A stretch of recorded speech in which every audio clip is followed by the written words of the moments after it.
Olá, hoje a gente vai mergulhar em Gênesis capítulo 17. Temos um material bem interessante aqui, que foca num momento, assim, crucial, né? Deus aparece a Abrão já com 99 anos, depois de um silêncio considerável. A ideia é entender como essa aliança divina se expande, como ela ganha novos contornos. Exato. É um capítulo denso. As fontes que a gente analisou, elas destacam muito essas promessas que parecem, tipo, impossíveis para a lógica humana, né?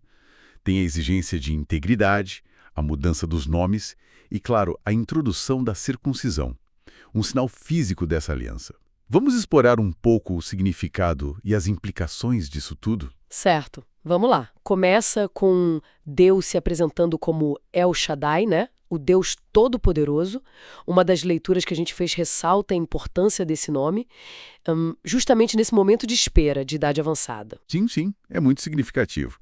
Pensa, 13 anos depois do nascimento de Ismael, Abrão e Sara já bem idosos, El Shaddai vem para enfatizar o poder absoluto de Deus, o poder para cumprir o que humanamente, bom, parecia impossível, dar um filho a Sara. É uma afirmação, como os comentários apontam, da suficiência de Deus, sabe? E vem junto com aquela ordem, anda na minha presença e sê perfeito. Isso conecta o poder divino com a resposta humana que se espera dentro da aliança. Entendi. E aí vem as mudanças de nome. Abrão vira Abraão, Sarai vira Sara. Isso é mais profundo do que só trocar umas letras, certo? Pelas anotações aqui, Com certeza. Abraão significa pai de multidão, especificamente de nações. E Sara, princesa, mas agora no sentido mais amplo, né, como os textos explicam. Aponta para algo além da linhagem direta biológica. A interpretação teológica que a gente viu no material é que Abraão se tornaria pai espiritual de fiéis, de todas as nações, aqueles unidos pela fé.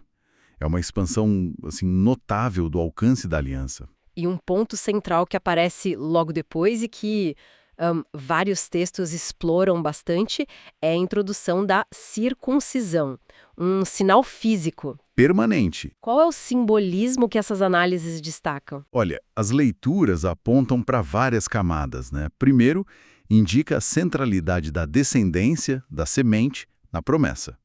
Também simboliza uma necessidade de purificação, de remover a carne da incredulidade e da rebeldia. É uma ideia que ecoa em outros lugares como circuncisão do coração. E, claro, é um sinal visível. Um sinal externo de um compromisso interno e de pertencimento ao povo da aliança. E quem deveria receber esse sinal? Segundo o texto. Todos os homens da casa de Abraão, nascidos ou comprados, no 8º dia de vida. E os materiais que a gente viu ressaltam um ponto importante aqui. Desde o início, a aliança incluía não-hebreus, era mais abrangente. E essa aplicação no 8º dia, antes de qualquer capacidade de escolha consciente, sugere a primazia da graça divina, né? A graça vindo antes da resposta. E a negligência? Bom, a consequência era séria. Ser eliminado do povo. Rompia o vínculo. Nossa, e a reação de Abraão quando ouve que Sara, aos 90 anos, teria um filho? Ele ri. As fontes que a gente tem, até com a referência a Romanos 4, parecem debater um pouco se isso foi descrença pura ou... Exato. Tem nuances aí. A interpretação que prevalece e que a análise paulina citada reforça não é de escárnio total. Talvez mais de espanto, sabe? Uma alegria meio incrédula diante da magnitude da promessa. Paulo até argumenta que Abraão não duvidou, mas pela fé se fortaleceu. Ele reconhecia a impossibilidade humana, claro, mas confiava em El Shaddai, o Deus Todo-Poderoso. O pedido que ele faz por Ismael logo depois mostra a preocupação de pai, né? Mesmo aceitando que Isaac seria o filho principal da promessa. Entendi, faz sentido. Então a aliança específica, a principal, segue com Isaac, mas Ismael não fica totalmente de fora das bênçãos, como os textos também deixam claro? Precisamente, Deus confirma que a aliança perpétua será estabelecida com Isaac, o filho do milagre. Mas, respondendo à intercessão de Abraão, Deus também promete uma grande descendência para Ismael, os 12 príncipes lá. Isso demonstra, como um dos comentários incluídos discute, a soberania e a graça de Deus. Ele age na linha eleita, sim, mas também estende bênçãos para outros. E fazendo a ponte para conclusões mais amplas, como essa aliança perpétua e a circuncisão são vistas depois, em perspectivas posteriores, conforme discutido no material teológico que a gente recebeu? A teologia posterior, que está refletida nas fontes, frequentemente vê a circuncisão como um tipo, sabe? Um precursor do batismo cristão. Os dois funcionam como sinais de entrada na comunidade da aliança. Simbolizam purificação, fé, e são aplicáveis às famílias, e aquela promessa a Abraão de ser pai de muitas nações, ela encontra seu cumprimento espiritual na inclusão dos gentios, dos não-judeus, pela fé em Cristo.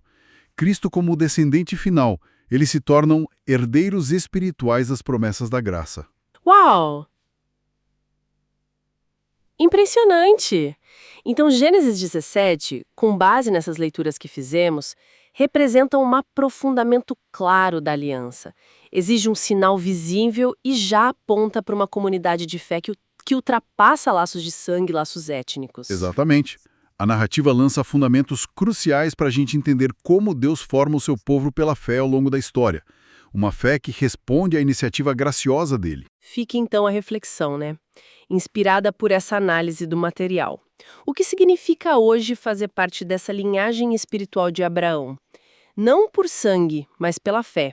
E herdar promessas feitas há milênios, mas que ainda ressoam tão forte.